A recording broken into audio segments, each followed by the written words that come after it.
มาต่อมื้อนี้ปริเชตที่9อีกข้างไว้มื้อนั้นเราเรียนเรื่องของอนุสติ10อนุสติ10อนุสติมีความหมายว่าจังได๋แปลว่าความระลึกดุ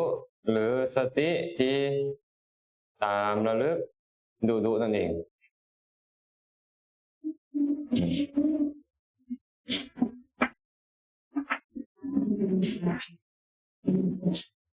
เอิ้นว่าอนุสติอนุสตินี่อนุตัวนี้ก็เลยหมายความว่าดุหรือเนืองการตามพิจารณาคุณของพระพุทธเจ้าเป็นต้นเนืองเอิ้นว่าพุทธานุสติเป็นต้นเราก็ได้เว้าเรื่องของอรหังสัมมาสัมพุทโธวิชชาจรณะสัมปันโนสุขโตโลกวิทูอนุตตโรปุริสธรรมสารถิสัทธาเทวมนุสสานังพุทโธและภควานั่นจบไปฮอดภควาแล้วแม่นบ่พุทธานุสติจบลงในบทพุทธคุณนี่มีอยู่9บทเนาะมีอรหังเป็นต้นอรหังก็คือความเป็นพระอรหันต์คำว่าอรหันต์นี่หมายถึงไกลจากกิเลสคำว่าไกลในที่นี้บ่ได้หมายความว่าไกลหมายความว่าบ่มีกิเลสเลยนั่นแหละเอิ้นว่าไกลจากกิเลสเอิ้นว่าไกลจากกิเลสสัมมาสัมพุทโธคือผู้ตรัสรู้ชอบและตรัสรู้ด้วยพระองค์เองตรัสรู้ชอบคือรู้อริยสัจ4ตามความเป็นจริงคำว่าตามความเป็นจริงคือตรัสรู้ว่าอุปทานขันธ์5เป็นตัวทุกข์เป็นธรรมที่ควรกำหนดรู้เท่านั้นตรัสรู้ว่าสมุทัยเป็นเหตุเกิดทุกข์เป็นธรรมที่ควรละตรัสรู้ว่านิโรธเป็นธรรมดับทุกข์เป็นธรรมที่ควรกระทำให้แจ้งตรัสรู้ว่ามรรคเป็นทางไปสู่ความดับทุกข์และเป็นธรรมที่ควรเจริญนี่มาตรัสรู้ชอบตรัสรู้โดยพระองค์เองคือบ่มีผู้ใดสอนให้ตรัสรู้แท้ที่จริงแล้วสั่งสมอบรมบารมีมาเองแล้วมาตรัสรู้เองนี่เอิ้นว่าตรัสรู้ชอบได้โดยพระองค์เองวิชชาจรณะสัมปันโนมื้อนั้นอธิบายเรื่องของวิชชาให้ฟังแล้ววิชชาคือความรู้แม่นบ่ได้แก่วิชชา3หรือวิชชา8อันวิชชา3ก็ปุพเพนิวาสานุสติญาณจตุปาตญาณอาสวัคคยญาณอันวิชชา8ก็คืออภิญญา6พร้อมกับอิทธิวิทะและก็วิปัสสนาญาณเข้ามารวม2อย่างจากอภิญญา6ก็เลยกลายเป็นวิชชา8วิชชา8สุขโตเสด็จไปดีแล้วหมายถึงเสด็จไปที่ใดก็ตามประกอบประโยชน์สุขให้เกิดขึ้นครับที่นั่นชาวโลกในสถานที่นั้นหรือเสด็จเข้าไปสู่สถานที่อันดีคือนิพพานหรือเป็นผู้กล่าวชอบไปไหนกล่าวแต่ความจริงและเป็นประโยชน์พร้อมเป็นประโยชน์แล้วบ่พอผู้การในการกล่าวจริงเป็นประโยชน์ผู้การกล่าวถึงจะจริงบ่เป็นประโยชน์บ่กล่าวเนาะเป็นประโยชน์แต่บ่จริงบ่กล่าวทั้งบ่เป็นประโยชน์ทั้งบ่จริงบ่กล่าวเป็นคำจริงนำเป็นประโยชน์นำแต่กะฮู้การในการกล่าวอันนี้เรียกว่าสุขโตเสด็จไปดีแล้วนี่โลกวิทูกับฮู้แจ้งโลก3คำว่าโลก3นี่คือหยังล่ะสัตตวโลกคือหมู่สัตว์สังขารโลกคือ สังขารและโอกาสโลกโลกคือที่ตั้งของจักรวาลครับหรือโลกสามอีกอย่างหนึ่งก็คือรูปโลกอรูปโลกและกะอย่างอีกกามโลกที่บอกว่ากามรูปอรูปหรือรูปจากโลกสามอีกคือเอกโวการะโลกคือเอกโวการะภพจตุโวการะภพปัญจโวการะภพเอกโวการะภพก็คืออสัญญีจตุโวการะภพก็คืออะหูภพปัญจโวการะภพก็คืออบายสี่กามวจรสุขติเจ็ดรูปวจร15เว้นอสัญญี4 7 15รวมเป็น16หรือ26เนาะ26บ่เป็น16เด้อ4 7 15เป็น26หรือหู้จากโลก3อีกคือสัญญาโลกอสัญญาโลกและเนวสัญญานาสัญญาโลกบ่ถึงภพนั่นแหละภพที่มีสัญญากับพวกเอานี่แหละภพบ่มีสัญญากะอสัญญีสัตว์มีสัญญากับบ่แม่นบ่มีสัญญากับบ่แม่นก็คือพวกเนวสัญญานาสัญญาเจตนะญาณเจตนะเองก็ง่ายคือบ่มีอีกอย่างที่พระผู้มีพระภาคเจ้าบ่ทรงฮู้นะอนุตตโรปุริสธรรมสารถิเป็นผู้ที่ฝึกบุรุษที่ควรฝึกได้อย่างบ่มีไผยิ่งกว่าต้องจำกัดกับว่าผู้ควรฝึกบ่แม่นฝึกทุกคนได้บางคนก็ฝึกบ่ได้พระองค์ก็บ่ฝึกพระทิพย์คือบ่ต้องโอ้บ่ต้องล้มบ่ต้องเว้าบ่ต้องว่านำโดยประการทั้งปวง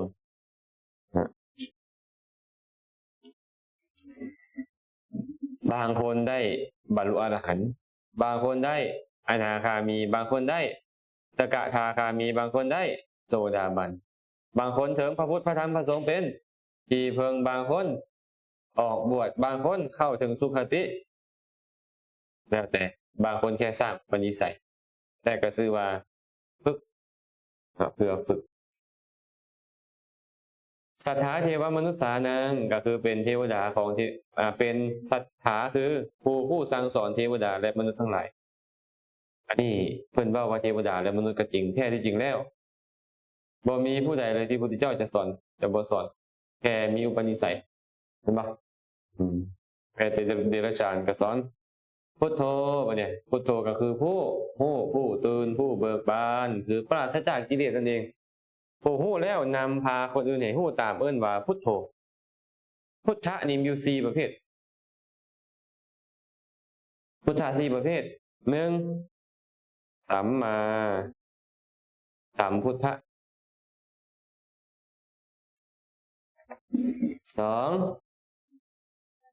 ปัจเจก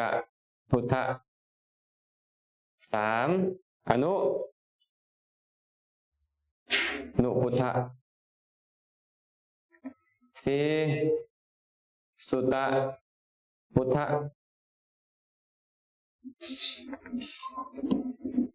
สัมมาสัมพุทธะหมายถึงพระสัมมาสัมพุทธเจ้าผู้ตรัสรู้เองโดยชอบแล้วเฮ็ดคนอื่นให้ผู้ตามนะ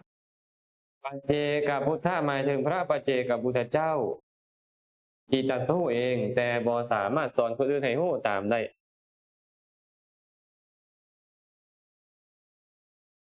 เหมือนคนใบ้นอนฝันเหมือนคนใบ้นอนฝันแต่ว่าพระสัมมาสัมพุทธเจ้ามีอยู่ตราบใดพระปัจเจกบ่มีตราบนั้นอันยุคใดมีพระพุทธเจ้าจะบ่มีพระปัจเจกยุคที่บ่มีพระพุทธเจ้าเท่านั้นพระปัจเจกจึงอุบัติขึ้นในโลกได้ส่วนอนุพุทธะนี่ล่ะหมายถึงพวกพระอรหันตสาวกทั้งหลายเอิ้นว่าผู้ฮู้ตามหยังตามที่พระพุทธเจ้าแสดงไว้เอิ้นว่าอนุพุทธะเนาะส่วนสุตตะพุทธะบัดนี้สุตตะพุทธะนี่นะเนาะหมายถึงผู้ฮู้การฟังมันอันนี้ยังบ่ได้บรรลุอันเนี้ยหมายถึงฟังผู้สูตรผู้เข้าใจธรรมวินัย เอิ้นว่าสุตตพุทธะคือพระหูสูตรผู้พระสูตรผู้สิ่งที่ฟังมาแต่ยังบ่ได้ฮู้ประจักษ์แจ้งคือบ่มีการบรรลุตามพุทธะจึงมีอยู่สี่แต่พุทธะในที่นี้เฮาหมายเอาสัมมาสัมพุทธะเท่านั้นเพิ่นเลยบอกพุทโธผู้ฮู้อริยสัจสี่เองแล้วยังคนอื่นให้ฮู้อริยสัจสี่ตาม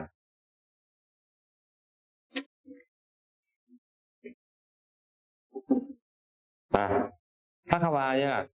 ผู้จำแนกแจกแจงคำสั่งสอนสัตว์พระพุทธเจ้าบ่ได้แสดงธรรมข้อเดียวแก่คนทุกคนองค์ผู้อัธยาศัยของเราสัตว์แล้วจำแนกแจกแจงธรรมเหมาะกับอัธยาศัยของบางคนแสดงเรื่องทานบางคนแสดงเรื่องศีลบางคนแสดงเรื่องภาวนาคนจะได้ประโยชน์ซ้ำใดแสดงครับแต่พวกเราบ่แม่นไปนั่นที่พวกเราเนาะแต่ทุกเรื่องเลยก็ยังคือเก่าอยู่หวังว่าจะดีขึ้นก็ได้แต่หวัง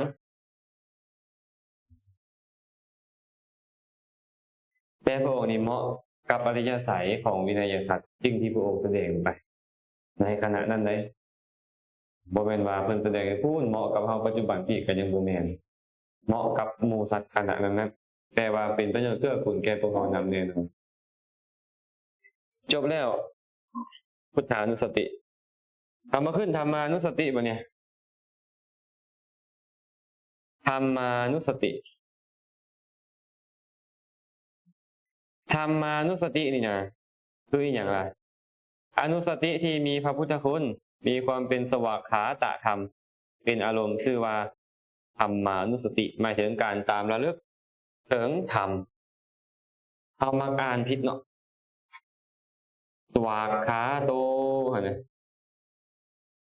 เอาบางบอนวันสวากขยาโตโมเมนต์นะสวากมาจากสุบวกอักขาตะอาคาตะแปลว่ากล่าวแล้วสุแปลว่าดีงามเนาะโดยมีการแปลงสระอุของโตสะนี่นะมาเป็นตัววะบทว่าภาษาบาลีแปลงสระเป็นพยัญชนะได้และก็เอาตัวนี้เป็นสระอาบ่เนี่ยเอาสระอะอยู่บนอักนะเป็นสระอาและเอาตัววะมาบวกกับอากลายเป็นสวากขาตะไปลงสิวิภัตแปลงสิวิโยก็เป็นสวากขาโตไปว่ากาวดีแล้วสวากขาโตนะไปว่ากาวดีแล้วก็เลยบอกว่าเป็นธรรมที่พระผู้มีพระภาคเจ้าตรัสไว้ดีแล้วเห็นบอกสวดธรรมคุณพร้อมกันจังหวะหนึ่งสวากขาโตภะคะวะตาธัมโมสันทิฏฐิโกอากาลิโกเอหิปัสสิโกโอปานายิโกปัจจัตตังเวทิตาโพวินโยทิติมีอยู่6ประการท่านบอกว่าคำว่าธรรมเนี่ยที่นี่เนี่ยการตามระลึกถึงธรรมการตามระลึกถึงธรรมนี่ให้คำว่าธรรมนี่มันบ่แม่นทุกอย่างเด้อคุณว่าไอ้คำว่าธรรมนี่ตามระลึกถึงบาปนี่ดีบ่บาปนี่เป็นธรรมบ่บาปก็เป็นธรรมเพราะธรรมชาติเนี่ยเนาะเป็นบ่รูปเป็นธรรมบ่รูปอ่ะต้นไม้เป็นธรรมบ่ก็เป็นรูปธรรมแต่บ่แม่นทั้งหมดธรรมในที่จึงมีข้อจำกัดเขาจะมาบอกเรื่องคำว่าธรรมะตัวนี้เนี่ยมาจากพระธาตุกันเลยลงลำมะปัจจัยมีการตัดไปตัดมาเหลือแค่ทะเนี่ยกลายเป็นธรรมะธรรมะนี่นะแต่ว่าธรรมชาติที่ทรงไว้ซึ่งอย่างทรงไว้ซึ่งสภาพของตนเว้ารวม ธรรมะรวมๆทรงไว้ถึงสภาพของตนหมายถึงทั้งรูปทั้งนามอันนิพพานเอิ้นว่าธรรมอัตโนสภาวังกโรติติเอาไปอัตโนสภาวังทาเรติติธรรมโมสิ่งใดทรงไว้ซึ่งสภาพของตนสิ่งนั้นเอิ้นว่าธรรมอันนี้ทั้งบุญทั้งบาปทั้งรูปทั้งนามแต่ว่าธรรมในพระธรรมนี่หมายถึงธรรมที่ทรงไว้เซิงบุคคลผู้ทรงธรรมโบให้ตกไปสู่โลกที่ชั่วเจอกันได้แม้อย่างละธรรมที่ทรงไว้เซิงผู้ทรงธรรมโบให้ตกไปสู่โลกที่ชั่วได้แก่โสดาปฏิมรรคเป็นต้น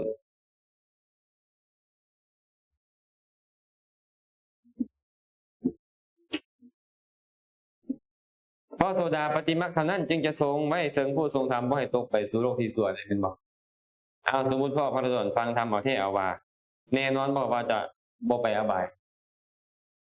บ่แน่นอนนอกจากบรรลุโสดาปฏิมรรคถ้าธรรมในที่นี้เนี่ยเขาต้องจำเพาะเจาะจงเนี่ยถ้าต้องจำเพาะเจาะจงตามมาต่อเนาะท่านบอกว่าพระธรรมได้แก่พระหัตถธรรม10อย่างอยู่กันได้ปรมัตถธรรมมี9ขออภัยปรมัตถธรรมมี4โลกุตตรธรรมมี9แล้วบอกพระได้ดีได้เนาะแต่ว่าธรรมนะที่เป็นปรมัตถ์มี9ยันพวกเขาหลงธรรมที่เป็นปรมัตถ์มี9ธรรมที่เป็นบัญญัติมี1อยู่กันเนาะธรรมที่เป็นปรมัตถ์ไม่อย่างก็โลกุตตรธรรม9นั่นแหละเป็นปรมัตถ์แยกออกมาก็ได้ปรมัตถ์3คือจิตเจตสิกและนิพพานและนิพพานมาเบิ่งต่อพระธรรมนี้ได้แก่พระสัทธรรม10อย่างคือพระอริยมรรค4พระอริยผล4นิพพาน1และพระปริยัติธรรม1สิ่งใดที่พระพุทธเจ้าแสดงไว้เอิ้นว่าสวากขาตธรรมหมายถึงพระไตรปิฎกทั้งหมดคำสอนทั้งหมดเอิ้นว่าสวากขาตธรรมยังมีลูกศิษย์ลูกหาบางคนยากจะตัดคำสอนของพระองค์ออกว่ายุคนี้แหละสมัยนี้แหละใส่บ่ได้แล้วแต่บาเพิ่นก็บอกว่าสวากขาโตตัดไม่ดีแล้วสิไปเอาออกเฮ็ดหยังตัดไม่ดีแล้วนะก่อนจะได้มาตัดนี่ไปเฮ็ดจังไดก่อนจะได้มาตัดนี่น่ะทิ่มหัวไว้ทอดทิ่มไว้ในโลกอันนี้หลายคนหมากข้าวในสมพูทวีปแล้วเจาะดวงตาทิ่มหลายกว่าดาวในท้องฟ้าแล้ว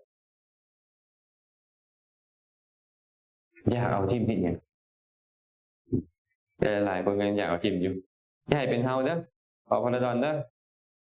ผู้ใดอยากทิ่มก็ทิ่มแต่พวกเฮาบ่ทิ่มพวกเฮาบ่ทิ่มทำจักหน่อยเอาทุกตัวถึงจะปฏิบัติได้หรือบ่ได้ก็อย่าค่ะก็ต้องเอาบ่ปฏิเสธเพราะคำที่ออกมาจากพระโอษฐ์พระพุทธเจ้า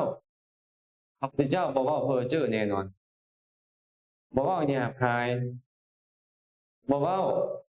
ส่อเสียดไผและบ่เว้าความบ่จริงจักเทื่ออันบ่เว้าเพ้อเจ้อมีประโยชน์บ่บ่บอกว่ามีประโยชน์โดยส่วนเดียวเลยคำว่าพระพุทธเจ้านี่เพิ่นเลยบอกว่าสวากขาโตเป็นต้นมาเบิ่งตามลำดับเนาะควรรู้ว่าพระธรรมคุณนั้นทานประมวลไว้โดยสังเขปคือย่อคือความเป็นธรรมที่ตัดไว้ดีแล้วความเป็นธรรมที่ควรเห็นด้วยตนเองความเป็นธรรมที่บ่มีการเวลามาขั้นความเป็นธรรมที่ควรเรียกเอิ้นให้คนทั้งหลายมาเบิ่งความเป็นธรรมที่บ่ควรขออภัยที่ควรนำเข้ามาในตนและความเป็นธรรมที่วินยูชนผู้ได้เฉพาะตนอาจารย์คิดว่าทุกคนน่าจะเข้าใจกันหมดแล้วแหละตัวนี้จะชื่อได้แล้วแหละเนาะเอากับไหว้พระแปดตลอดเป็นปะ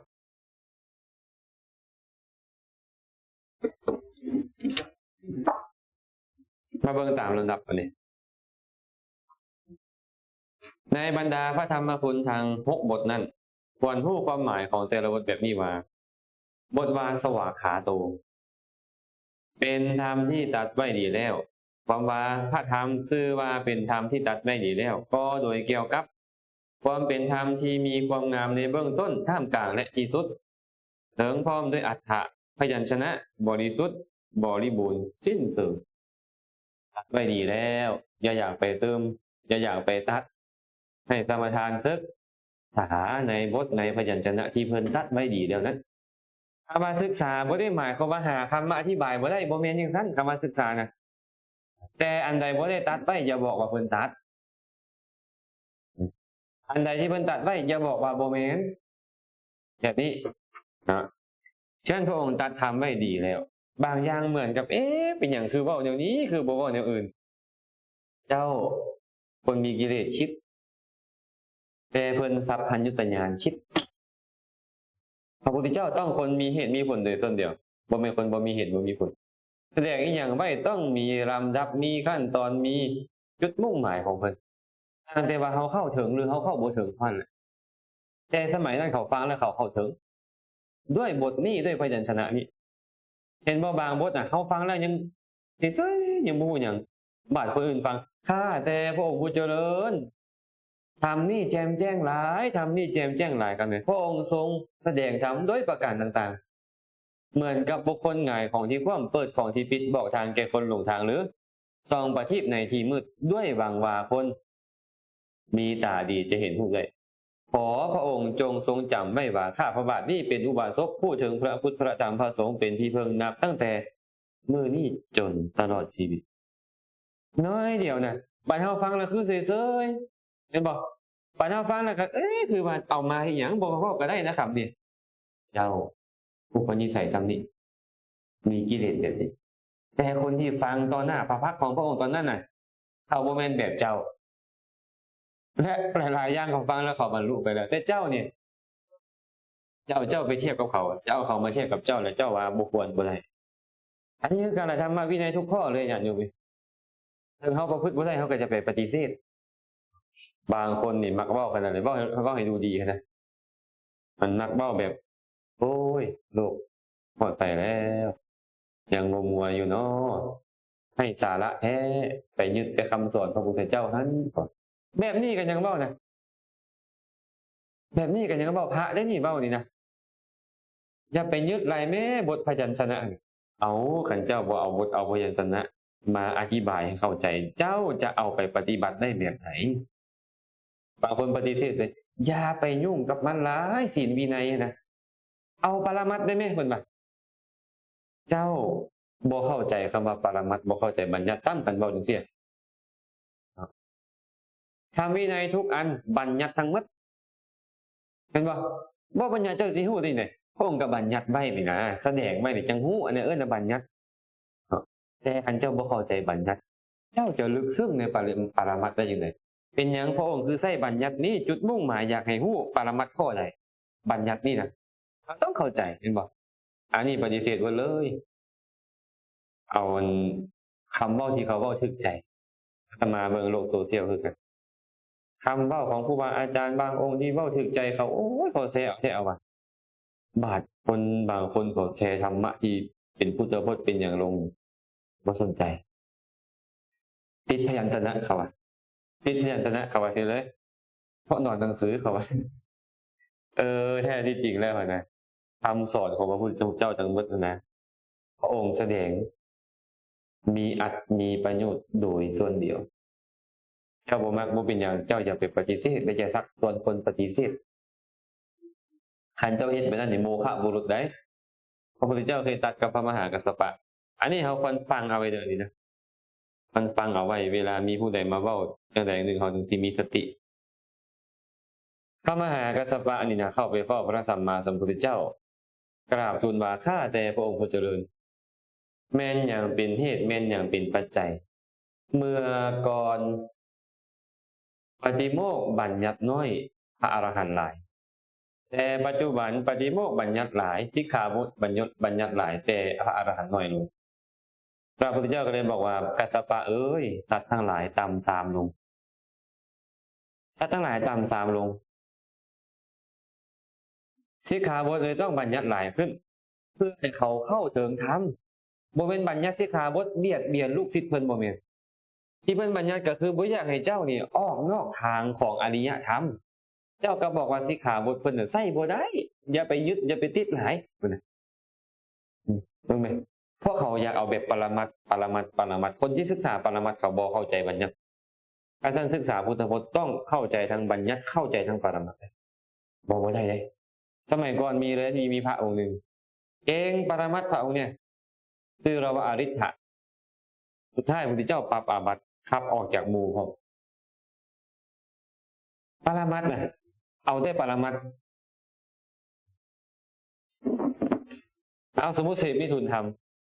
กระทบรูปเป็นบ่รูปกระทบรูปเกิดมาจากเจตนาที่อยากจะเสพกระจบเป็นเพียงรูปนามมาใส่กันเกิดขึ้นมันบ่ที่มันเป็นทุกข์เป็นหน้าตาคุณมาพอคือบ่ละหันเว้ามาไปเนี่ยคือเอากินข้าวแรงดิแค่รูปกระทบรูปอยู่ที่ใจพุ่นนะคุณน่ะอยู่ที่ใจว่ายึดหรือบ่ยึดคันบ่ยึดสิกินเฮ็ดหยังครับบุญพระอรหันต์เพิ่นยังบ่กินเพิ่นบ่ยึดแล้วเห็นบ่พระพุทธเจ้าห้ามแล้วบ่ให้เฮ็ดเพิ่นคือบ่เฮ็ดเพิ่นคือบ่ยึดแท้นะไอ้ตัวเองนี่ล่ะเอาคำเว้าของครูบาอาจารย์มาเว้าให้เท่นะว่าบ่ยึดกินโลดอยากเว้าค่อยเว้าอยากหัวค่อยหัวอยากยิ้มค่อยยิ้มอยากกระโดดโลดเต้นค่อยเฮ็ดเพิ่นน่ะบางเทื่ออาตมาเห็นได้จากหัวแล้วอันครูบาอาจารย์นะปานนั้นนักร้องออกไปโซนยวนนั่นนะยวนนี่อย่างหน้าเวทีนะโอ้มันจะเกินไปนะบ่ยึดติดแล้วสัตว์แนวนี้ต้องพระแนวนี้แม่นดีพระแนวนี้บ่ยึดติดโอ้ยอันนั้นบ่เป็นปล่อยวางอันนั้นปล่อยทิ่มละเลยคำสอนอันนั้นนะละเลยคำสอนแต่ว่าคนเฮาเชื่อง่ายคนมีศรัทธาแต่บ่มีปัญญาน่ะบ่ศึกษานี่ระวังพระพุทธเจ้าก็เลยเว้ากับพระมหากัสสปะว่ากัสสปะสัตว์ทั้งหลายต่ำทรามลงกิเลสหลายขึ้นว่าต่ำทรามกิเลสหลายขึ้นต่ำทรามลงสิกขาบทจึงหลายขึ้นพระอรหันต์จึงน้อยลงกัสสปะเอ้ยถ้าทองคำปลอมยังบ่เกิดขึ้นในโลกตราบใดทองคำแท้ก็ยังมีอยู่ในโลกตราบนั้นแต่เมื่อใดทองคำปลอมมีขึ้นในโลกแล้วทองคำแท้ย่อมหายไปฉันใดก็ฉันนั้นกัสสปะตราบใดก็ตามธรรมปลอมปฏิหูปยังบ่เกิดขึ้นธรรมแท้ๆก็ยังมีอยู่ตราบนั้นแต่เมื่อใดก็ตามธรรมปลอมเกิดขึ้นสัตธรรมปลอมเกิดขึ้นสัตธรรมแท้ก็จะหมดไปจากโลกคือกันคือสมมุตินี่แหละเริ่มแล้วธรรมะคำสอนของพระองค์แท้ๆนี่นะเริ่มทิ่มไปนั่งสมาธิรับหูรับตามาเว้าสู่กันฟังพอเว้าตามใจเฮ็ดตามใจคิดไปตามใจทิ่มหลักธรรมเอาธรรมะมาเทียบกับของตัวเองน้อยนึงเก่งก่อนพระศาสดาบัดเนี่ยธรรมปฏิหูปเกิดขึ้นแล้วนี่เห็นบ่เราก็เลยต้องอาศัยการศึกษาเพื่อให้ฮู้เดี๋ยวนี้ผู้ใดก็อยากปฏิบัติเมื่อเดี๋ยวนี้แต่เขาบ่ฮู้หลักนี่นะเดี๋ยวนี้มันสำคัญในตัวนี้อยากปฏิบัติแต่เขาบ่ฮู้หลักระวังไหนลงทางเลยท่านลงทางแล้วกลับยากเลยลงทางมิจฉาทิฏฐิครอบงำแล้วกลับยากเลยศรัทธานี่แหละมันพาเฮาไปดิ่งลงในทางของมิจฉาทิฏฐิคันเฮาบ่มีปัญญาพิจารณาบ่ได้ศึกษาต้องระวังพระพุทธเจ้าก็เลยเว้าไว้นี่ว่ากัสสปะธาตุดินธาตุน้ำธาตุลมธาตุไฟบ่ได้ทำลายพระสัตธรรมแต่โมฆะบุรุษเพียงคนเดียวเกิดขึ้นมาในโลกก็เกิดขึ้นมาเพื่อทำลายพระสัตธรรมสังเกตดูเสมอมีองค์หนึ่งหัวดีๆได้ด้วยนึงสลาดเบ้าสลาดบาวาจาชะฉางได้ขาดองค์ความรู้ขาดประกอบความรู้ไปเว้าบ่เนี่ยไปเว้าเพิ่นก็เชื่อคือตามแม่นบ่ไปไสแล้วบ่เนี่ยกำจัดพระสัตธรรมที่เพิ่นเขาว่าอันนี้บ่ถูกไอ้คนที่ตามก็ต้องว่าบ่ถูกตามเนาะเห็นบ่เพราะหลงเขาเจ้าแล้วลงคาลมเขาเจ้าแล้วทิ่มหลักธรรมแล้วยุ่งเลยบัดนี้อาตมาเลยเป็นเนี่ยอย่างระดมอยากให้ศึกษาอภิธรรมนี่มันบ่แม่นเรื่องให้สาระมันเป็นเรื่องเกี่ยวกับโตเฮาและเกี่ยวกับสภาวะธรรม และเจ้าต้องเรียนควบคู่กับบัญญัตินะทันเก่งปรามัตถ์บ่เก่งบัญญัติแย่คือกันอันนี้ก็ได้แย่คือกันได้เราก็เลยต้องรู้ว่าโอ้อันนี้เป็นเพียงบัญญัติปรามัตถ์คือเดี๋ยวนี้ไม่เข้าใจนะเดี๋ยวเฮานี่แหละจะเป็นโมฆะบุรุษเองถ้าหากเฮาบ่ศึกษาให้ดีๆมานั่งเรียนธรรมะทุกมื้อกลายเป็นโมฆะบุรุษได้ถ้าต้องเรียนด้วยความเคารพเวลาครูบาอาจารย์ได้บ่มีผู้จะมาสอนเฮาแนวนี้ตลอดได้เลยบ่มีแนวนี้เลยอันนี้เฮาแล้วโอ้ยยิ้มก็บ่ยิ้มเนาะไม่ไรเนาะบ่ทำซ้ำคิดฮอดเฮือนพุ่นบ่ได้เคารพจังซี่เป็นบ่แม่เพชรยากแหละอาตมายังเบิ่งว่าเมื่อยล้าบ่มีคนถามอาตมาอาจารย์บ่เมื่อยล้าบ่อาจารย์ไปเฮ็ดแบบนี้เบิ่งนี่อาจารย์แล่นนำเขาเจ้าแล่นไปสั่งไปสอนไปเห็นสอนเขาเจ้าบ่เห็นผู้ใดที่ตั้งใจเรียนเลยเขาว่าอาตมาก็คิดอยู่เด้ก็คิดอยู่เนาะคือเจ้าว่าอยู่เด้บางทีหั่นน่ะเอาแล้วบ่มีเวลาบัดอาจารย์แล้วต้องมีเวลาสิเนาะแม่เพชรได้ประโยชน์หยังบ่เขาคือว่าบ่ได้ใส่ใจพอประมาณบ่ได้ตั้งใจพอประมาณอาจารย์สอนพระสอนเน้นอยู่วัดบ่ดีบ่อาตมาก็เริ่มคิดคือกันแล้วเด้เริ่มคิดคือกันแล้วแต่ว่าอยากให้ผมรู้นะท่านบ่เอาจิตใส่ใจนำเลยก็รู้สึกท้อถอยคือกันเด้เนาะแม่นบ่รู้สึกท้อถอยนี่ไปสอนเขาเจ้าอยู่วัดเขาเจ้าก็ตั้งใจอยู่เด้เขาเจ้าตั้งใจเรียนบางเทื่อเขาเจ้าก็ตั้งใจเรียนดีกว่าพวกเราอีกแต่ก็ย้อนว่าอยากอนุเคราะห์นั่นแหละสอนพ่อปาน้อยเด้อนุเคราะห์พ่อปาน้อยเด้บ่อาตมาบ่เชื่อดอกบ่คันตั้งใจบ่ขาดปานนี้ดอกอาตมาบ่เชื่อดอกมาเว้าหยังกันแล้วแต่อาตมานี่บ่เชื่ออาตมาบ่เคยขาดบ่อาตมาอันขาดพอไปออกต้องมีกิจเพิ่นนึงโลดได้อันเฮ็ดงานนี่โลดได้แทบจะบ่มีเวลาพักเลยเห็นบ่อาตมาพักพอไม่ออกตั้งแต่มาสอนพอไม่ออกอาตมาแทบบ่มีเวลาพักเลยเห็นบ่อาตมาก็ยังบ่ฮิจักหน่อยเลยครับพอไม่ออกแล้วโอ้ยขาดองเพิ่นน่ะขากฐินผ้าป่าโอ้ยเนาะเป็นตาเหลือใจให้เด้มาสอนอยู่กะบ่แยงหูลงฟังเลยคิดว่าผู้บ่าวสิผู้หลังคนก็ตายได้สิเนาะบ่เป็นหยังดอกตั้งใจแล้วก็ดีตั้งใจเพิ่มฟังนั่นนะคะมีละหลายๆเป็นที่เป็นจากที่บ่เริ่มบ่เชื่อแล้วอันนี้ก็ได้ดีอะไรก็ดีก็คือมีงานเป็นสิ่งที่เข้าใจเว้าให้อาจารย์เวทดีใจซื่อดอกตรงนี้น่ะมีประมาณมีหักดีแล้วองค์ใดเป็นตัวที่แต่ระวังเด้หลายๆคนก็เป็นแบบนี้เด้แต่สุดท้ายก็เอาล็อกเก่าไม่ได้ล็อกเก่าล็อกเดียวนั่นแหละงมงายมีไม่ออกหนึ่งเด้อมีออกหนึ่งไปหาอาตมาแต่ทำมาอาจารย์สมภพให้อาตมาฟังประจำแต่ตัวเองไปแลนนำอันเครื่องรางของขลังอยู่คือเก่าไม่ออกนี่เราฟังอยู่บ่อันเราแชร์ให้หมู่นี่ก็ที่เข้าค่ายให้กันเพราะนางอยู่ใกล้ๆเฮานี่นะแชร์ให้หมู่เมื่อแต่ตัวเองบ่ฟังก็ยังเป็นคือเก่าอยู่อันตัวเองนะแล้วหลังจากนี้ก็ได้สำคัญอยู่เลยแต่มาตลอดเลยธรรมะอาจารย์สมภพกับธรรมะสาธุแต่บ่ยังแลนนำเหมือนก็เครื่องรางของขลังอีหยังอยู่คือเก่าโอ้ยมีแชร์มาอยู่แล้วนี่อย่าให้เป็นอันเฮาเด้อเบิ่งแม่นางอันนั้นน่ะเราไปฟังธรรมดีเราแชร์ให้เฮาฟังตลอดธรรมชาติบ่ฮู้อีหยังจักดิสิเนาะมาต่อเอาบทแรกเลยนะเมื่อกี้นี้บอกให้ฟังว่าพระพุทธเจ้าบอกมาธาตุดินธาตุน้ำธาตุลมธาตุไฟบ่แม่นบ่อนทำลายศาสนาโมฆะบุรุษเพียงคนเดียวเกิดขึ้นมาในโลกจะมาทำลายศาสนาคันเฮาบ่ศึกษาบ่ทำเรียนด้วยความรู้เขาจะเป็นหนึ่งในโมฆะบุรุษ โดยเฉพาะคนที่มักแสดงออกแต่ขาดองค์ความรู้ดันมีวาจาฉะฉานเป็นคนฉลาดเว้าคำเว้าน่าฟังขึ้นมาอันนี้แล้วว่าเข้าลงพระเจ้านายเด้เนาะเมื่อให้ลงเข้าลงกลับมาต่อ สวากขาโตแปลว่าธรรมที่ตัดใบดีแล้ว อันนี้หมายถึงปริยัติธรรมทั้งหมดเลยรวมทั้งโลกุตตรธรรม9ข้อโลกุตตรธรรมเนี่ย9อย่างเป็นว่าชื่อตัดไว้ดีแล้ว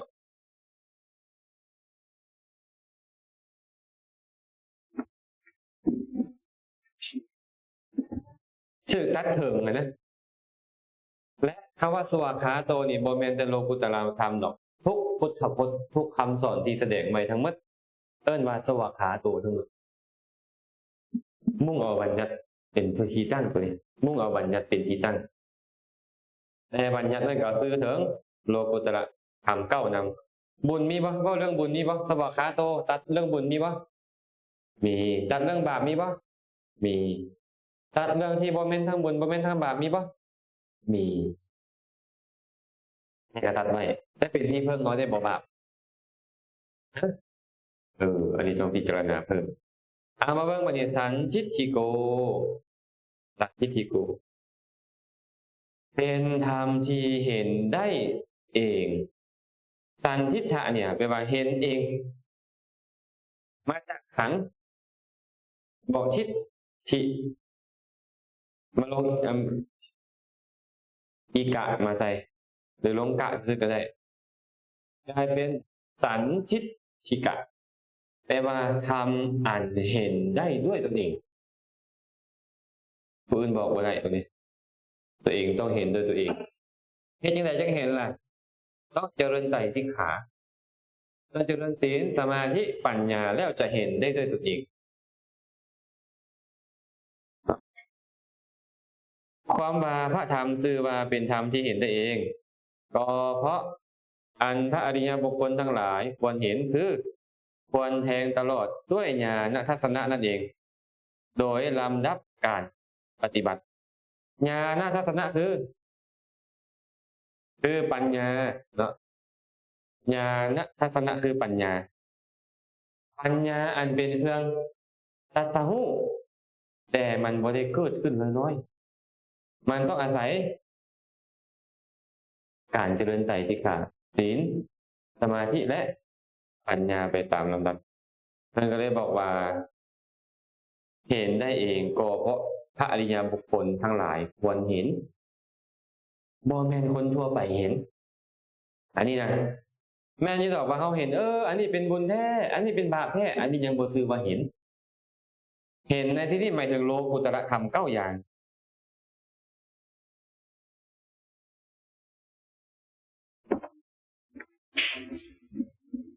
โลกุตตรธรรม9อย่างเนี่ยเป็นธรรมที่เห็นได้เองไม่ผู้ใดเห็นโลกุตตรธรรม9ก็ต้องพระอริยบุคคลเพิ่นเลยบอกว่าพระอริยคนทั้งหลายควรเห็นเองคือแทงตลอดเองด้วยญาณทัศนะ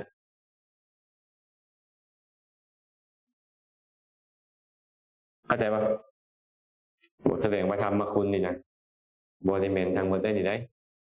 มุ่งหมายเอาโลกุตตรธรรมหมดได้นี่ได้อย่างอื่นนี่สวากขาโตแต่สันทิฏฐิโกเนี่ยบ่ถึงโลกุตตรธรรมบ่ปฏิบัติเห็นได้เองบ่ปฏิบัติบ่เห็นได้เองต้องปฏิบัติถึงเห็นได้เองอากาลิโกบัดเนี่ยอากาลิโกธรรมที่บ่มีการกาลิโกแปลว่าสิ่งที่มีการอาการลิโกก็บ่มีการเป็นธรรมที่บ่มีการความว่าพระธรรมชื่อว่าเป็นธรรมที่บ่มีการก็เพราะความที่บ่มีการในการให้ผลเปรียบเหมือนว่าพวกโลกียชนขอไว้พวกโลกียกุศลกรรมและอกุศลกรรมทั้งหลายย่อมมีการรอท่าในอันใจผลแต่ว่าจะให้ภายในวันเดียวนั้นภายใน7 วันภายในภพนั้นภายในภพต่อไปชั้นใดพระสัทธรรมนี่บ่มีการรอเวลาในอันให้ผลเลยความว่าให้ผลทันทีในปัจจุบัน เพราะฉะนั้นว่าโดยนิปริยายอากาลิโกจึงหมายถึงเอาโลกุตระมรรคสี่เท่านั้นโดยตรงเนี่ยโลกุตระธรรมสี่อย่างคือมรรคสี่เนาะมรรคสี่ให้ผลเป็นหยังให้ผลเป็นผลสี่นะคำว่าอากาลิโกนี่นะหมายถึงมรรคสี่โดยตรงเลยเนาะคำว่าดีอ้อมก็คือนั่นแหละตัวเฮ็ดยามใดก็ซัวเฮ็ดตอนยังน้อยก็ซัวใหญ่แล้วก็ซัวเฮ็ดในอดีตก็ซัวเฮ็ดในปัจจุบันก็ซัวจะเฮ็ดในอนาคตก็ซัวเช่นเดียวกันความดีเฮ็ดตอนยังน้อยเฮ็ดตอนใหญ่ซัวดีเบิดเฮ็ดในอดีตก็ดีปัจจุบันก็ดีอนาคตก็ดีอันนั้นเว้าโดยรวมๆซื่อๆเด้คันโดยเจาะจงแท้มุ่งเอามรรคสี่เนาะในวิธีจิต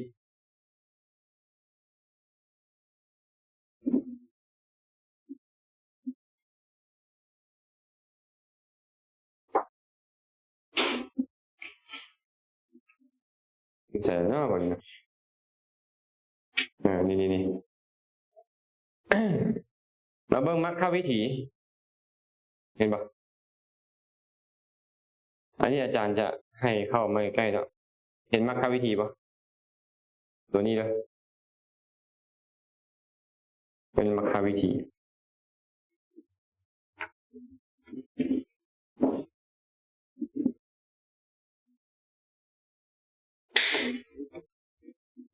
มรรควิถีนี่นะเห็นปะโพตรภูญาณเกิดขึ้นมรรคเกิดขึ้นอันนี้ตัดออกก่อนตัวนี้เป็น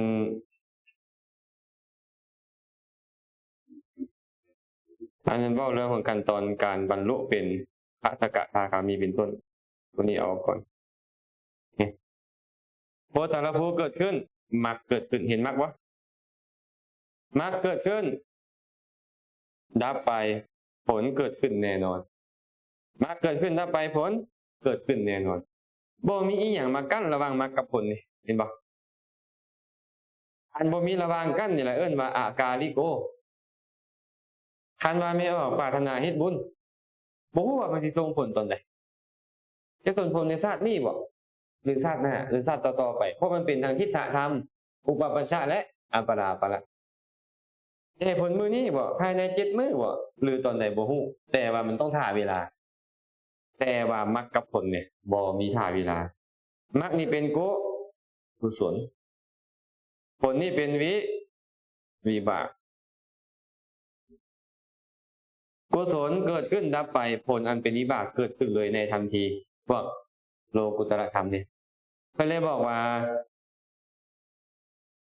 บ่มีระหว่างการมาขั้นบ่มีการมาขั้นระหว่างเหตุกับผลมรรคกับกุศลเกิดขึ้นตอนใดผลเกิดขึ้นตอนนั้นเข้าใจบ่อันนี้สมมุติว่าคน3คน1 2 3การว่ามีผู้หนึ่งแล้วจะมีผู้ที่3มีผู้ที่2ขั้นบ่มีผู้ที่2ขั้นอันนี้บ่เป็นบ่เอิ้นว่าอากาลิโกถ้ามีคน2คนแต่คน3คนก็อย่าแต่ว่าผู้1กับผู้2มีการขั้นบ่ขั้นเหมือนกับมรรคและผลนี่แหละบ่มีผู้ใดมาขั้นระหว่างเพิ่น2คนนี้2สภาวะนี้2สภาวะนี้เอิ้นว่าอากาลิโก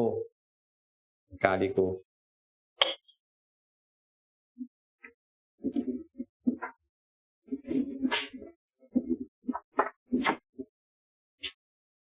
่บ่ปรับพระดอนทันเนาะแต่ว่าในพระสูตรอาจจะมีแบบนี้พร้อมได้บุญบาปเฮ็ดตอนใดกะเป็นบุญเป็นบาปตอนนั้นก็เลยว่าบ่มีการเวลาดอกเฮ็ดตอนใดก็เป็นบุญนั่นน่ะบาปคือกันเฮ็ดตอนใดก็เป็นบาปแต่โดยเจาะจงเข้ามาแล้วคือเว้าถึงมรรคกับผลบ่มีการเวลาขั้นทันเนาะสรุปว่าคำว่าอากาลิโกนี้โดยตรงหมายถึง มรรคสี่โสดาปฏิมรรคสกทาคามิมรรคอนาคามิมรรคและอรหัตตมรรคพอมีการมาขั้นไปได้ละพอมีการมาขั้นผลของตนคือโสดาปฏิผลสกทาคามิผลอนาคามิผลและอรหัตตผลนั่นเองเอหิปัสสิโกบัดนี้เอหิปัสสิโกเป็นธรรมที่ควรห้องให้ให้คนทั้งหลายมาเบิ่ง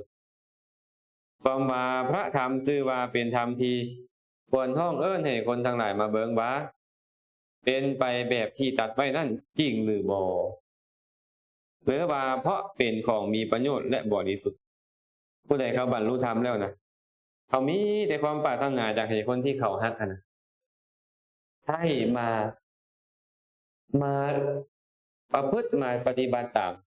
มาเฮ็ดตามเนรคนที่เขาฮู้ประโยชน์แล้วเหมือนกับเขาได้กินอาหารอันหนึงแซ่บเอาหักสามีภรรยาก็ตามหักพ่อหักแม่ก็ตามยอมมีความปรารถนาอยากให้เขามากินลงเบิ่งเห็นบ่มันแซ่บมันมีประโยชน์อันนี้คือกันมันยิ่งกว่าอันใดโลกุตตรธรรมนี่นะเพิ่นก็เลยบอกว่าเป็นเอหิปัสสิโก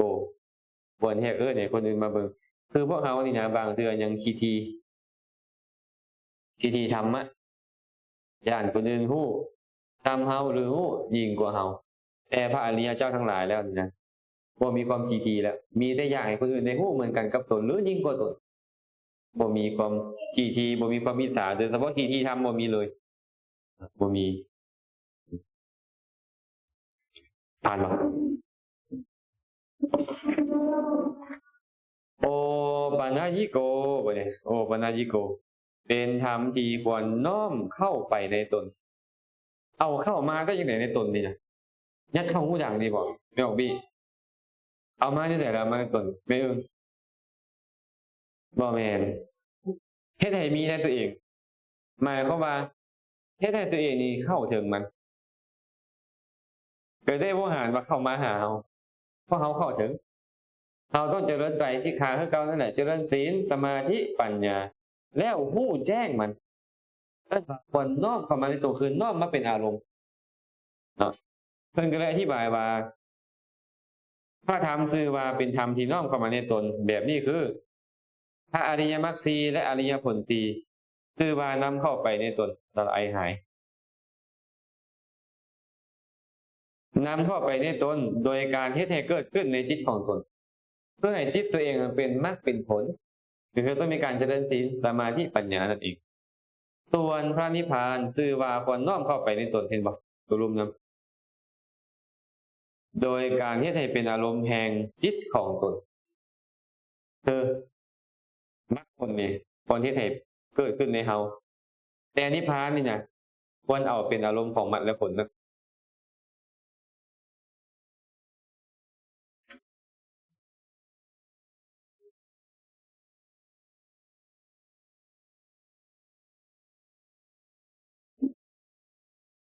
มรรคผลควรเฮ็ดให้มีในจิตในใจของเราแต่นิพพานควรให้เป็นอารมณ์คันเจ้ามีมรรคเจ้ามีผลซื้อว่าเจ้ามีนิพพานแล้ว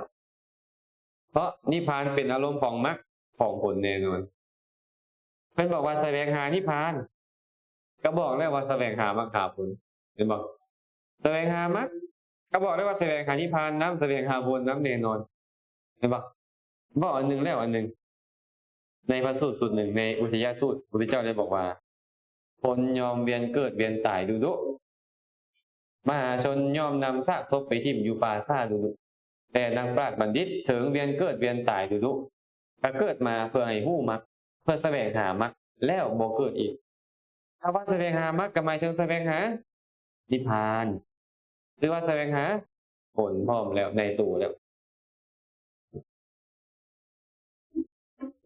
อ่านบ่จือที่บ่บัดนี้น้อมเข้ามาในตัวคือน้อมมรรคและผลเฮ็ดให้เกิดขึ้นในขันธสันดานโดยการเจริญไตรสิกขาตามลำดับส่วนนิพพานคำว่าน้อมเข้ามาในตนคือเฮ็ดให้เป็นอารมณ์ของมรรคของผลอันใจที่ฐานเอาบ่ได้เลยพระพุทธเจ้าบอกว่าภิกษุทั้งหลายชาวนามีหน้าที่คาดบานดำเอาน้ำเข้าเอาน้ำออก ชาวนาบ่มีฤทธิ์บ่มีอานุภาพไปบันดาลว่าขอเขากล้าของไฟจงงอกขึ้นมื้อนี้จงออกห่วงมื้ออื่นจงได้เกี่ยวมื้อหือบ่ชาวนาบ่มีฤทธิ์บ่มีเดชขนาดนั้นแต่ชาวนามีหน้าที่เฮ็ดนาพอดเวลามันแล้วเข้าออกห่วงเองเห็นบ่สุกเองบ่อยากได้มันก็ต้องออกห่วงมันก็ต้องสุกฉันใดก็ฉันนั้นเพิ่นว่าภิกขุทั้งหลายก็มีหน้าที่เจริญไตรสิกขาคือศีลสมาธิและปัญญาไปตามลำดับภิกขุทั้งหลายบ่มีฤทธิ์บ่มีอานุภาพที่จะบันดาลว่าขอมรรคจงเกิดขึ้นมื้อนี้ขอผลจงเกิดขึ้นมื้อนี้หรือมื้ออื่นบ่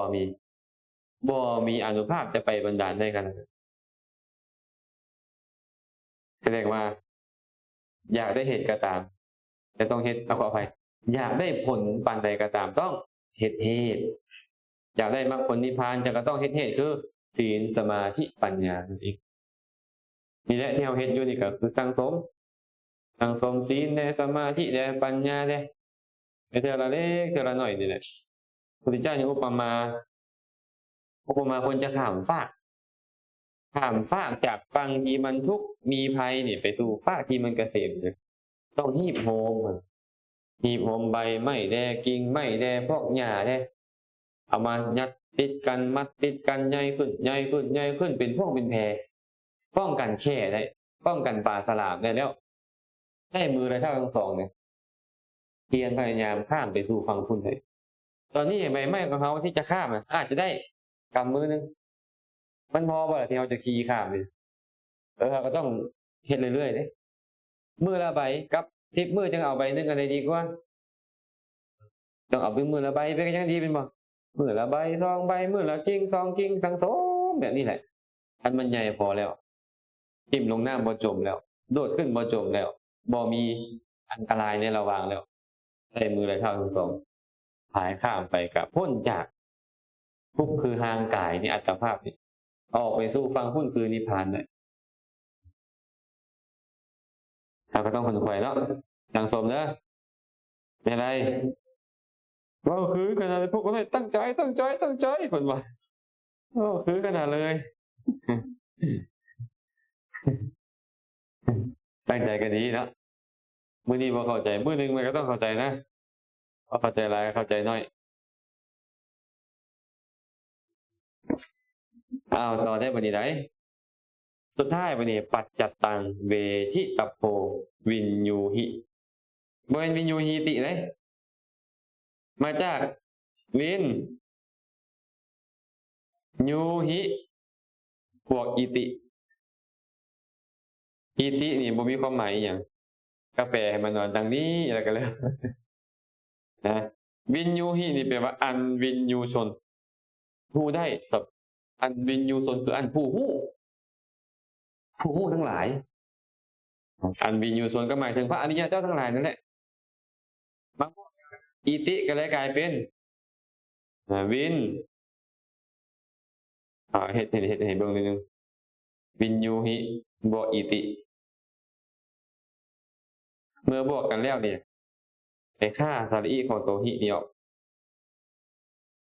เอาสระอีนี่เป็นสระอีป่ะเนี่ยก็เลยกลายเป็นวินยูหิติแปลว่าอันผู้ฮู้ทั้งหลายเวทิตโพเพิงฮู้ปัจจตังเฉพาะตนเป็นธรรมที่วินยูชนฮู้ได้เฉพาะตนความว่าพระธรรมซื่อว่าธรรมอันวินยูชนทั้งหลายฮู้ได้เฉพาะตนก็เพราะวินยูชนคือชนผู้อาจฮู้ได้ควรฮู้ได้เฉพาะตนแต่ละคนเพราะว่าได้บรรลุแปลงตัวนี้เลยบรรลุนี่ผู้นั้นเท่านั้นยอมฮู้ผู้อื่นบ่ได้บรรลุเห็นบ่เอาตัวเลยนะมันมักเด้งคืนบ่มีส่วนฮู้นำผู้ใดล่ะผู้ควรฮู้นะอริยบุคคลนั่นแหละโสดาบันสกทาคามีอนาคามีอรหันต์ผู้อื่นบ่ฮู้นำดอกสมมุติว่าพ่อนงคานกินเกลือไม่ออกไอ้นี่ก็ฮู้อยู่ว่าเค็มแต่ผู้ฮู้รสแท้ๆเป็นไผ บ่ให้ลูกเขาบ่เอาน้องคานเพิ่นเห็น อันนี้คิดได้รสก็มาแล้วก็บ่ได้รสชาติเนาะแต่ฮู้ว่าเค็มเรื่องฮู้นี่แหละนิพพานดีนิพพานดี แต่เราบ่ได้รสชาติของนิพพานเหมือนกับพระอริยเจ้าไอ้การฮู้แบบพระอริยเจ้าเอิ้นว่าปัจจตังปัจจตังเนาะสรุปบัดเนี่ยคำว่าสวากขาโตเป็นต้นนะได้แก่ธรรม10อย่างโลกุตระธรรม9อย่างยอมได้ในพระคุณทั้งหมด6บทเลยนับตั้งแต่สวากขาโตจนฮอดปัจจตังเวทิตโพเนี่ยได้ทั้ง6บทเลยโลกุตระธรรมนั่นน่ะแต่พระปริยัติธรรมบัดนี้พระไตรปิฎกทั้งหมดเอิ้นว่าพระปริยัติธรรมยอมได้พระคุณเพียงบทเดียวคือสวากขาโตเท่านั้นเพราะพระปริยัตินี่คือบัญญัติพระปริยัตินี่นะปริยัติก็คือความรู้ในบัญญัติโวหารอัตถะความหมายของบัญญัตินั้นแต่ว่ายังบ่ได้แม่นโลกุตระธรรมแท้ๆสำคัญว่าปริยัติได้สื่อถึงคำว่าที่สื่อถึงโลกุตระธรรมฉะนั้นในว่าคำว่าสวากขาโตเนี่ยได้ทั้ง10 บท10 บทคืออย่างไรล่ะขออภัยได้ทั้ง10 อย่าง10 อย่างคืออย่างใดโลกุตระธรรม9กะแมนถ้าปริยัติธรรมคือพระไตรปิฎกกะแมนสวากขาโตนะ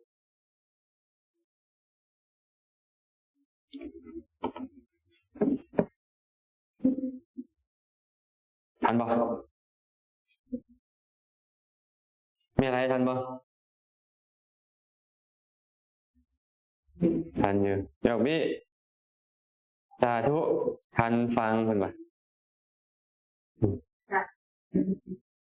บุญโยกคือการแต่ตัวในการเอาที่บางจะแบบ10นี่บ่10นี่หมายถึงโลกุตระธรรม9และคำสอนทั้งหมดอีกหนึ่งเพราะพระพุทธเจ้าสอนนี่บ่ได้สอนแต่โลกุตระธรรมพระพุทธเจ้าสอนทั้งหมดเลยเห็นบ่ทั้งโลกียธรรมเห็นบ่การให้ทานการรักษาศีลแหละสอนทั้งการให้ประพฤติข้อวัดต่อกันแหละเห็นบ่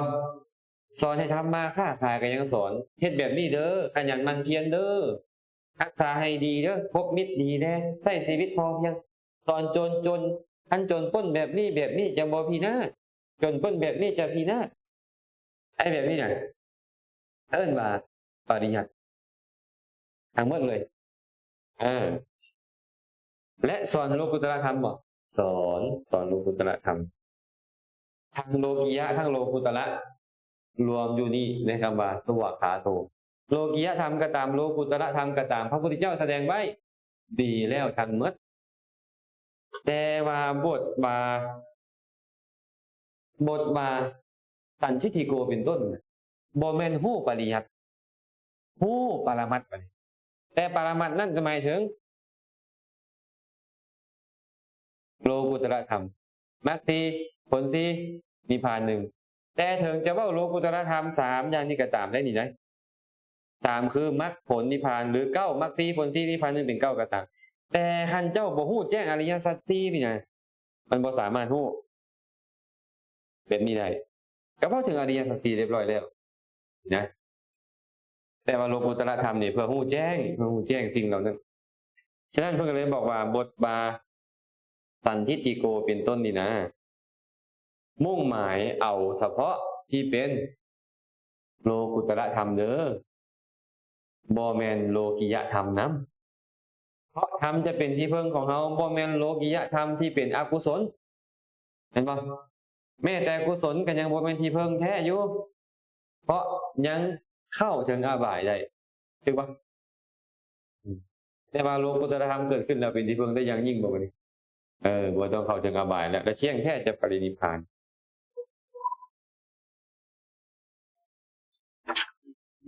เป็นไงพ่อน้องคาน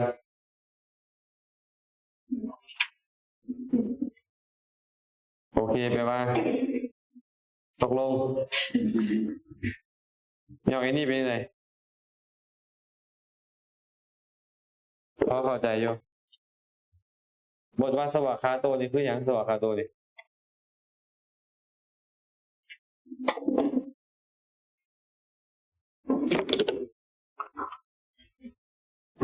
อ๋อเข้าใจเรือพอแล้วกับการที่จะเข้าใจนี่นะมาเพื่อนเนาะมันคาอยู่นอลิ้นไก่นี่นะมันบ่ยอมออกมาเนี่ยครับมันบ่ยอมออกมาปลายลิ้นนะเนาะมันเว้าบ่ได้หั่นน่ะแต่เข้าใจอยู่นะแต่มันเว้าบ่ได้น่ะเดี๋ยวนี้คล้ายๆกับคนใบ้นอนฝันน่ะนะสวากขาโตก็เป็นสิ่งที่พระพุทธเจ้าตรัสไว้ดีแล้วเว้ารวมๆหมดเลยคำสอนอันใดทั้งหมดเป็นบุญเป็นบาปเป็นโลกุตระแม่นหมดแหละที่เพิ่นแสดงไว้เอิ้นว่าสวากขาโตแต่5 บทหลังนับตั้งแต่สันทิฏฐิโกไปเลยนะเอาเฉพาะโลกุตระเท่านั้นเด้อโดยเฉพาะเจาะจงเข้าไปแล้วอาการลิโกนี่เอาข้อแค่มรรค4เท่านั้นพร้อมเพราะมันส่งผลเป็นอาการลิโกเพิ่นก็เลยเว้าแบบนี้โอ้หายใจใหญ่เลยไม่ไรเพิ่นว่าฟังไปฟังมาแล้วงงไปไหนเอาลองเว้าให้ฟังเว้าตัวงงกันน่ะ ก็ เมื่อกี้ที่เข้าใจจบดีแล้วเดี๋ยวนี้งงไม่อึ้งในงงบ่เอาถามไม่อึ้งก่อนพระไตรปิฎกนี่ผู้ใดตัดฮะผู้เจ้าตัดเป็นบ่ตัดไว้ดีหรือบ่ดีเอิ้นมาสวากขาโต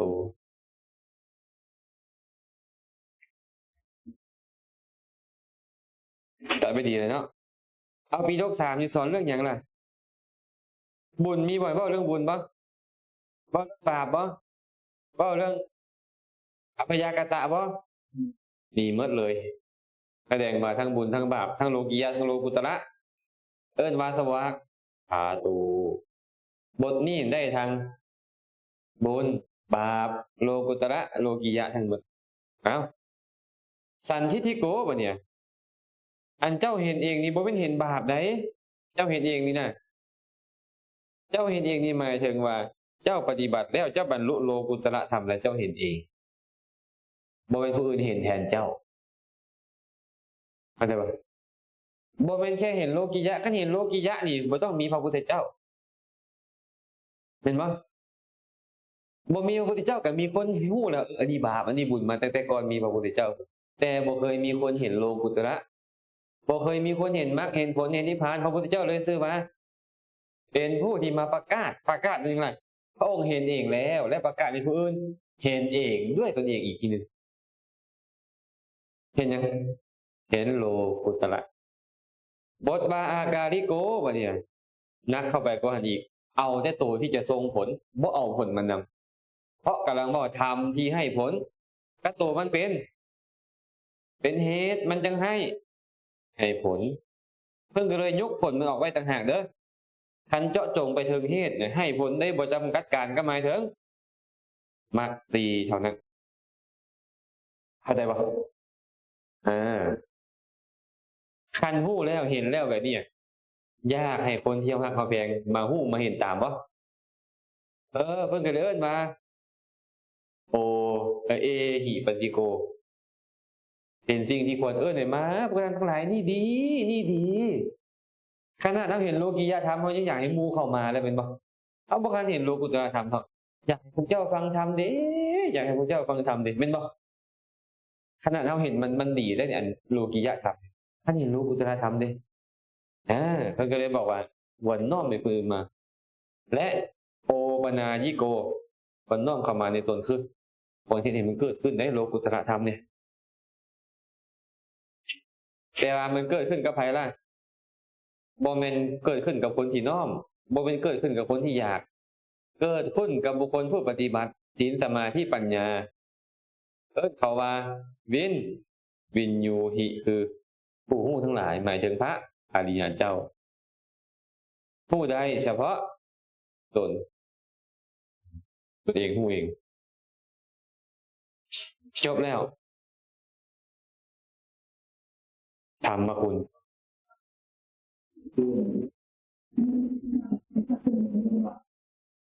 คือทางสิ้นยา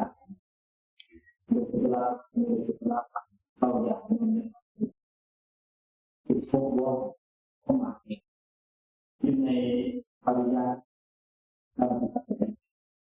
คือสอบตัวที่เก้าเป็น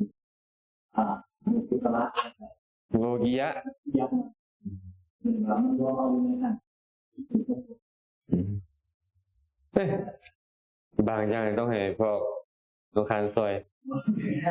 อ้าวบางที่อาตมาอธิบายที่อธิบายมาบ่เข้าใจบางก่อนไปซี่ไปเดียวเพิ่นว่า เลิกไปจากแม่อะไรไม่คนเพิ่นเว้านั่นแหละสมมุติว่ามีคนมา6คนคนที่หนึ่งเนี่ยมีทางกับไฟมีทางหญ้าสูบอีก5คนที่เหลือมีแต่กับไฟแต่มีแต่หญ้าสูบมีแต่หญ้าสูบก็บอกว่า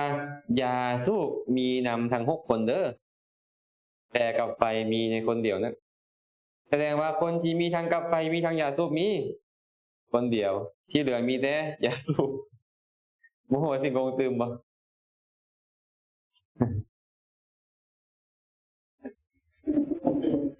งงตื่ม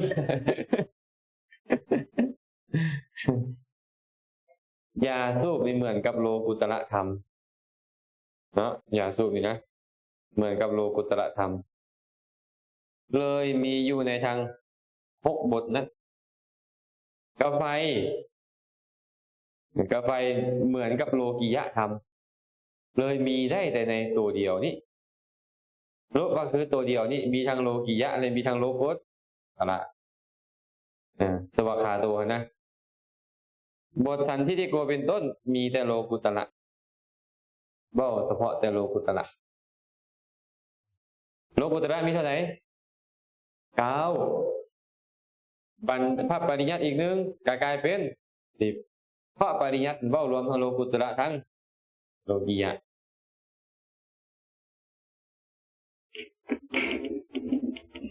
จบแล้วมีไม่ได้สงสัยอย่างอื่นบ้าง ไม่ก็บุคลากรดูสวัสดิ์ที่ว่าเป็นคนรับจากที่สุดที่ทำให้ทางสิ่งที่เรา มันมีอธิบายหลายในเนี่ยเด้อแต่ว่าเป็นยังไงก็ตามก็หมายถึงศีลสมาธิปัญญานั่นแหละงานในเบื้องต้นคือศีลงานในท่ามกลางคือสมาธิงานในที่สุดคือปัญญาบางบ้อนกับงานในเบื้องต้นคือศีลสมาธิท่ามกลางปัญญาที่สุดคือมรรคผลนิพพานแบบนี้ก็มีนะมันจะบอกปฏิบัติธรรมเบื้องต้นให้สมแก่ธรรมเบื้องปลายก็คือเริ่มจากศีลเป็นเบื้องต้นสมาธิเป็นท่ามกลางปัญญาเป็นเบื้องปลายบางเท่ากับศีลสมาธิเป็นเบื้องต้นปัญญาเป็นท่ามกลางมรรคผลนิพพานเป็นเบื้องปลายมีหลายนิยะที่เพิ่นอธิบายว่าง่ายก็คือเริ่มจากโลกียะจนฮอดโลกุตระ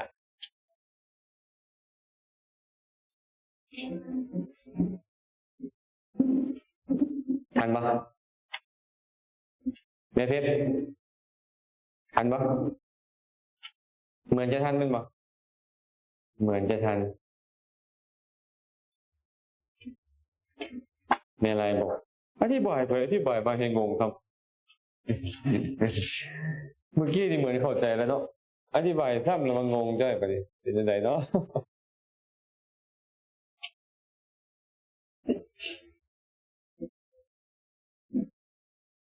จบบ่บ่มีแล้วเนาะโอ้เป็นชั่วโมงไปได้แต่คำเว้าคำบอกกี่คำเนาะแต่ว่าเป็นคำเว้าที่มีแต่พระพุทธเจ้าเท่านั้นอุบัติขึ้นมาในโลกจึงจะเว้าคำนี้ออกมาได้ให้คนฮู้ แบบฝึกเป็นโลตามก็เป็นสิ่งที่เราควรศึกษาแหละมื้อนี้ก็คงจะพอสมควรแหละอนุโมทนาบุญกับทุกคนทุกท่านเด้อ